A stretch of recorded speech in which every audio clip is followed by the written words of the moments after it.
C'est l'occasion de m'exprimer avec énormément de gens qui sont des politiques, des chefs d'entreprise, des scientifiques, de droite, de gauche. C'est intéressant pour moi d'avoir l'occasion de débattre de sujets comme l'évolution générale du monde devant un parterre de milliers de chefs d'entreprise. Donc c'est intéressant en soi. C'est un public d'entreprise, petite et moyenne entreprise.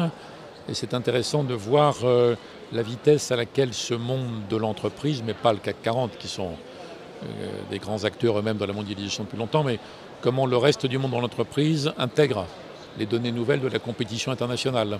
S'il y avait quelque chose à retenir, je sais pas, une idée à retenir qui vous a le plus marqué durant cette table ronde?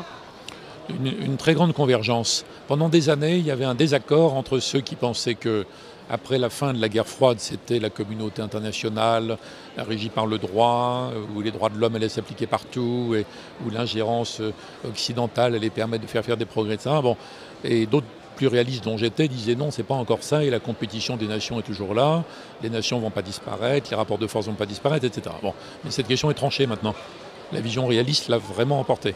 Et il y a une sorte de rêve qui a dominé pendant 10 ou 15 ans, qui était très fort dans les médias par exemple, et qui aujourd'hui a disparu.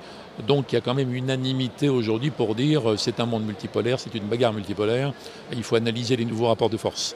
Donc quand on entend ça, alors que ce sont des gens très différents, hein, Longuet, Fabius, bon, c'est très convergent en fait dans l'analyse.